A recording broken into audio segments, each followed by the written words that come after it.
my name is Mike Pinion. I'm a member of the Bata Heritage Society. Our aim is to keep alive the memory of the British Bata Shoe Company at East Tilbury. The British Bata Shoe Company at East Tilbury started in 1932. It's basically a Czech business from Czechoslovakia and a worldwide business that set up its factory in East Tilbury in 1932. The main reason for them setting up the factory in East Tilbury was to gain a larger market worldwide because of Britain's connections to the British Empire. It felt that it could expand its own business, which it actually did, because it opened up factories in India, Pakistan, Africa, the Caribbean, Australia, New Zealand, and numerous other countries around the world. At its peak, it had outlets in nearly 96 countries and factories in over 60 countries, and was producing countless millions of pairs of shoes a year, and also employing 100,000 people worldwide, with a massive, obviously, turnover. In East Tilbury, it employed over 3,000 people in the East Tilbury factory, but it also had a factory in Cumnock, just outside Glasgow, in Maryport, in Cumberland, and it had 400 shops, plus many small factories specialising in footwear scattered around the country, and employed probably close on 6,000 people in the UK. What went wrong? Where did they lose their way along life's path? In the UK, and primarily in the UK, they lost their souls probably in the middle 60s. Chisel-toe shoes, all different fashion shoes. So you couldn't make 50,000 pair of the same design, which the factory was primarily set up to produce. It was a high volume production factory. So if someone wanted 1,000 pair, it wasn't economical to set that up on a conveyor system. The costs on 1,000 pair, you needed to make 20, 30, 40, 50,000 pair to recover the costs. So the initial downside was fashion. The second downside was that Bata set up factories all around the world. And in some cases it was cheaper for East Tilbury to import shoes from India than it was to manufacture them. And you imported shoes from your own factory in India and then shut your factory in East Tilbury. The rubber factory was the first to go. And then there was a steady decline from the mid-80s onwards. The leather factory was slowly declined. Purely, a lot of the problem was fashion. People wanted smaller runs, and it just wasn't economically viable to make shoe runs, small runs, on the setup we had. They tried to introduce smaller setups, but it just never really worked. Unfortunately, the mentality wasn't there. It had been running high volume production for so long that I don't think the change worked when they tried to make it. Yeah. Then the China syndrome caught up with us, which was labour costs. In 2005, our machinery and our order book was sold to a company in Malaysia. So the factory ceased production. In the terms of cost, China could produce, footwear is basically labour intensive. Labour in China is a fraction of the cost of labour in East Tilbury. So we were unable to compete. People were buying from China, and if you don't buy from China, people aren't going to buy your product, which is more expensive. Although quality is better, unfortunately we come to the era where people are looking at cost as much as quality. So if you can't sell the product, you can't carry on making it. You work on the same structure. So the build quality is the same, but the problem is you're too expensive. Because on a mass production, you need, like I said, between 30 and 50,000 pair to recover your setup costs. If you're only making 1,000 or 2,000 pairs, you can't recover your setup costs for volume production. Plus, with fashion, the last shape changes. People don't want the same look shoe. You go back to the 40s and 50s, you'll have a basic man's work shoe, right? You might make it in different designs. You might make an Oxford, a brogue, a slip-on, elastic-sided, but it will be made on the same last. So the last, which is one of the biggest cost products for the production, was the same. The knife equipment would change, but not all the knife equipment, just some of it, so that you could cover the costs. But if you're making fashion and you need a different last for every production, different cutting equipment for every production, the costs increase. Plus, again, like I said, shoemaking is labour intensive. So countries, Korea and other countries in Asia could produce the similar sort of shoe, but cheaper because their labour costs were cheaper. Even though you got the shipping costs, they were still cheaper. So there was a steady demise in orders and obviously a steady demise in the size of the factory. I joined Bata's in the mid-60s as an apprentice engineer and then progressed through to a maintenance technician, then to a production supervisor, then to eventually ending up as chief engineer and production manager. What were your tasks? Which ones? As an apprentice engineer, I was learning engineering. As a maintenance technician, my responsibility was repairing all the machinery and keeping it running. And as a production supervisor, was supervising production. Then as chief engineer and production manager, my responsibility was the engineering department and production of the whole plant. We weren't, it was a happy ship. We weren't overly, you had to have discipline, but you had to have discipline and everybody had to enjoy what they were doing and work well as a team. What were your years of service? Me, I worked there for 40 years. Until what year? 2006. So the Bata organisation, it still exists today. It's still a large organisation. It's still got, I think, factories in about 20 odd countries, shops in the thousands, and they claim to serve 1 million customers a day. So the legacy of the Bata brothers continues? Yeah. And doesn't look like it's going to end. They've survived a lot of storms, a lot of changes. A lot of changes, yeah.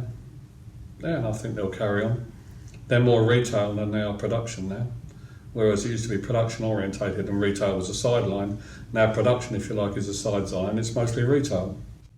Now, turning to that very interesting collection of newspapers, what's that all about?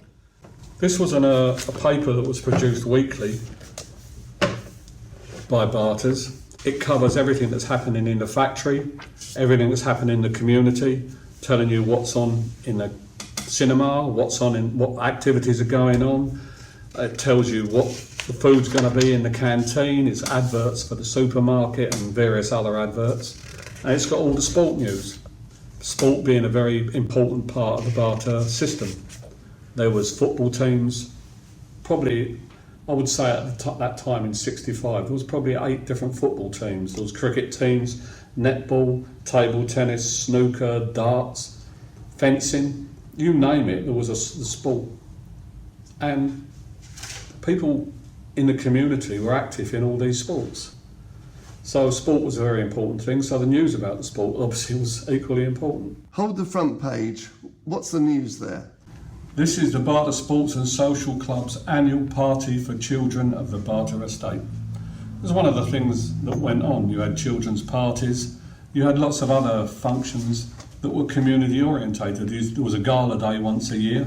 As I said, there was football matches against West Ham once a year. All the top players from West Ham over the years came.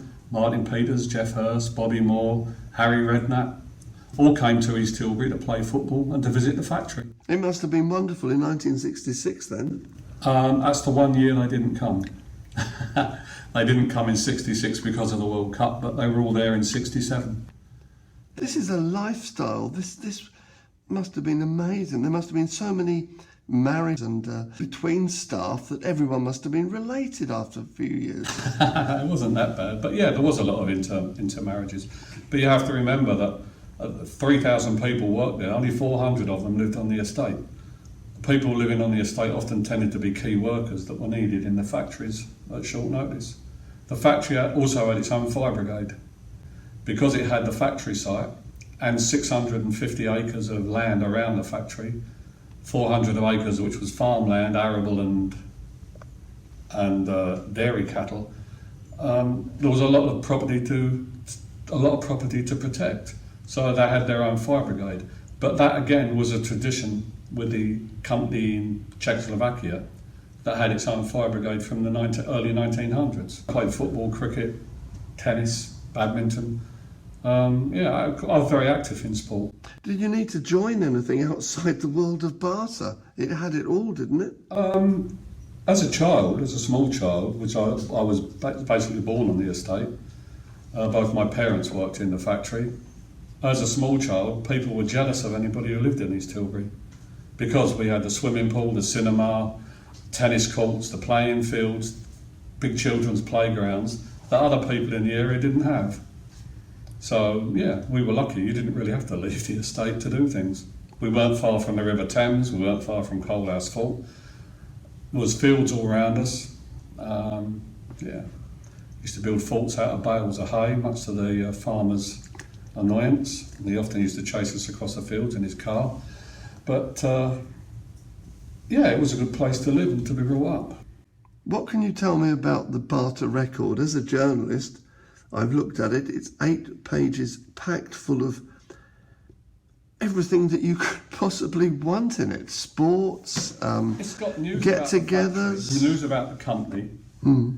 It's got news about the factory, about what's happening in the factory, what businesses changes are going to be made, who's visiting, what factory shows are going on, personal things about people.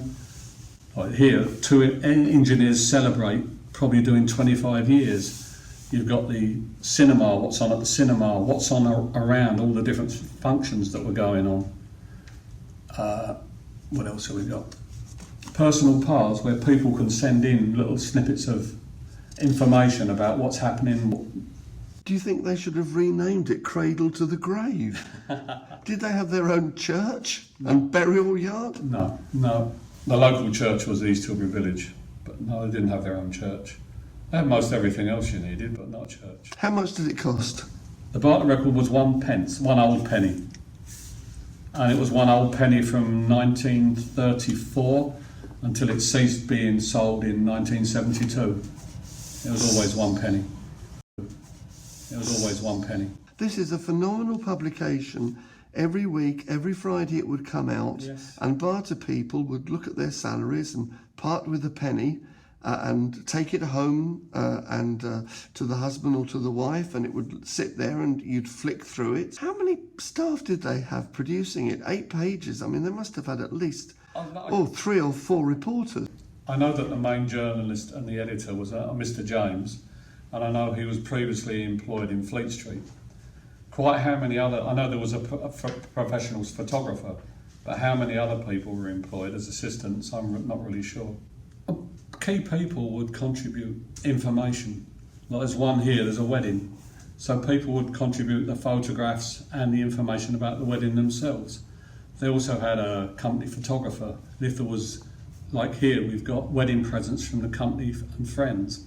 So the photographer would go around when the company presented their presents to the people and their friends presented the presents to the people. The photographer would go around and take the photographs.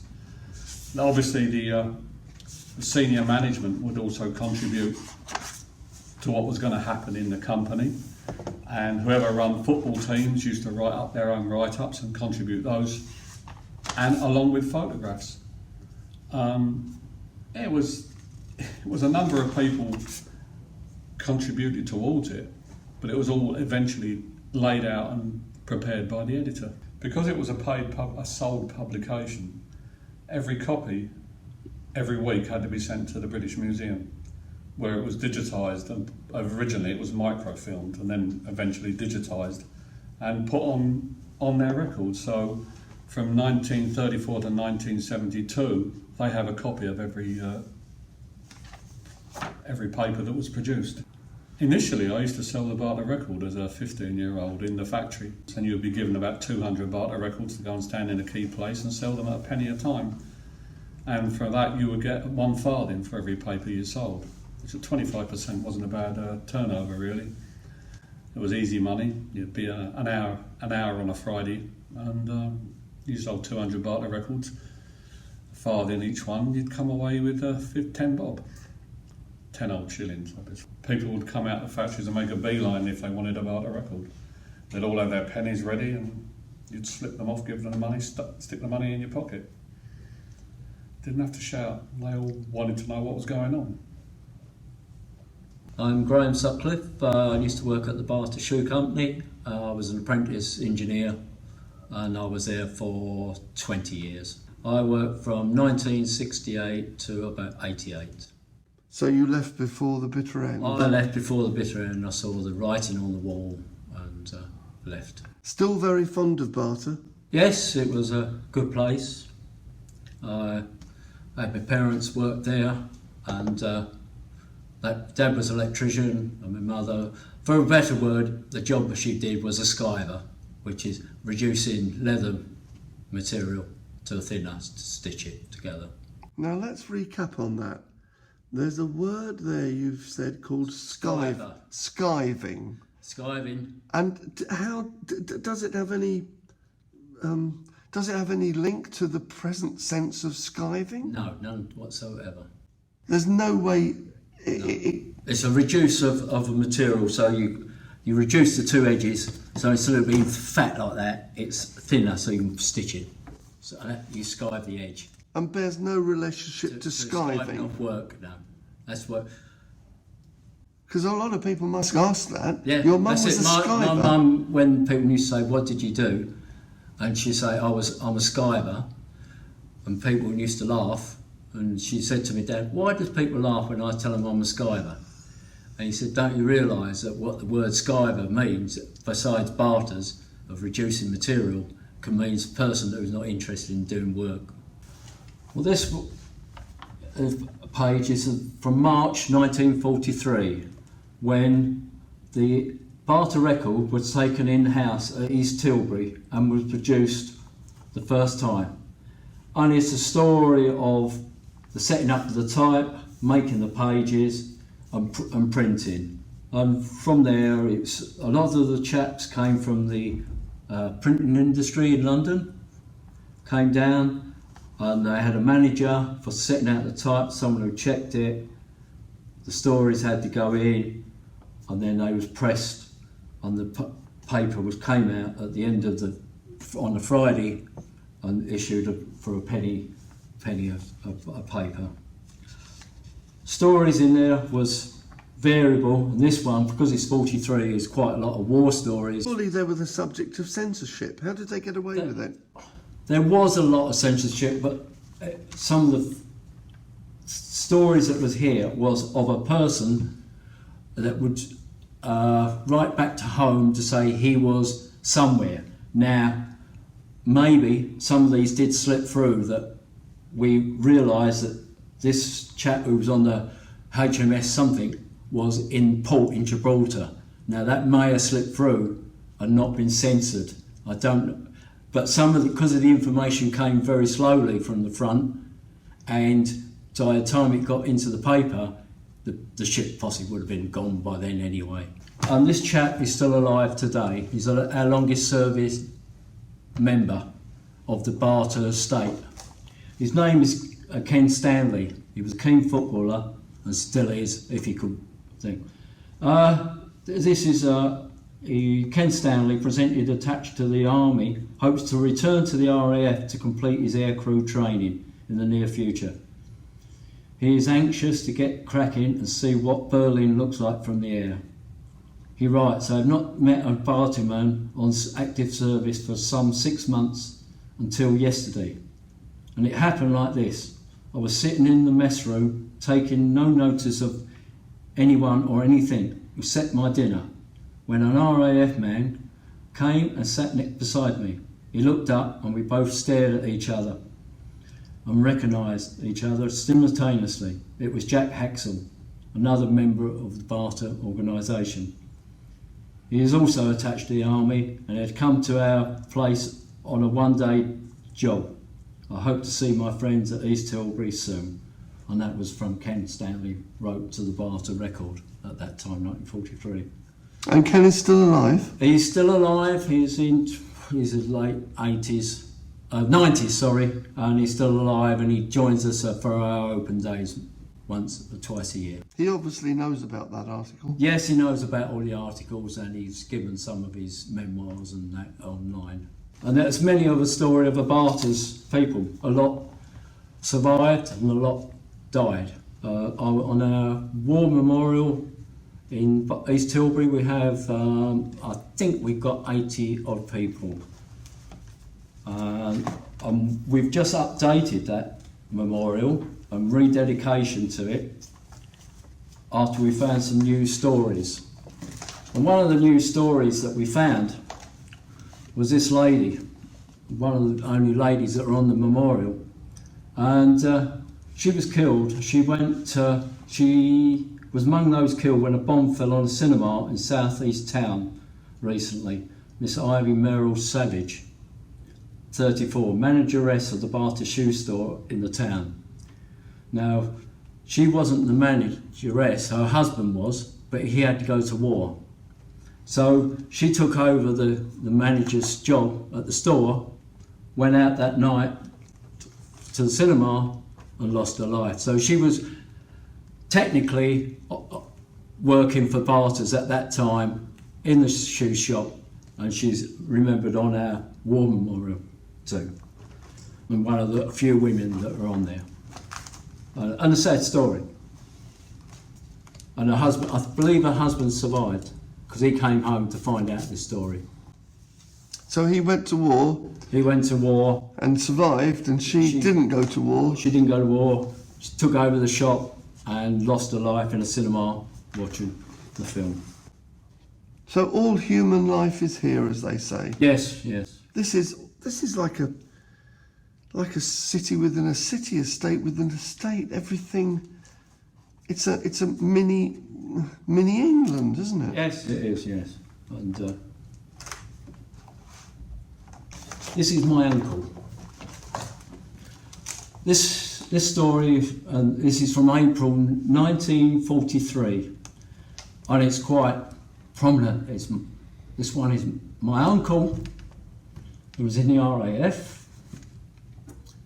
He left East Tilbury. He was a bookkeeper in the former leather factory, and he went off to be stationed in Rhodesia. And but little did he know, behold, when he got there, his eldest brother was on the airdrome as a trainer. And his elder brother has been in Rhodesia for a considerable time and looks upon his younger brother training to be a fighter pilot.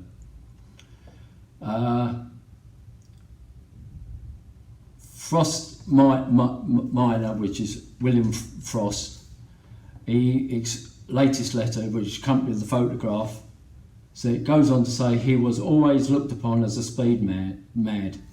The high speed of the fighter planes just suit his speed craving, and it is most exciting. The heat he finds most oppressive, and often at lectures half the class fall asleep, but they make up for it later because they are all eager to qualify for their wings. And it goes on. The prominent bit, he passed out, he got his wings, and then he joined the fighters and went around Algeria, and then he ended up in Italy. And before Christmas of 1944, he was supposed to be on a bombing run over the marshalling yards in Trieste. And he went up, and it was low cloud that night, Christmas Eve. New Year's Eve it was, sorry. And it got squashed. It was too much, ground cover was too bad. So they returned to base, went up next day, New Year's Day, and did the same run over there, got shot down, landed, crashed, and it was such an intense crash, which was loaded with the bombs. The plane was destroyed, the people, no one got out, and he is buried with his flight engineer, a navigator, in Padua Cemetery, one of the only twin graves together, because it was indistinguishable who was who, but they're buried together in Padua, and our whole family's been there.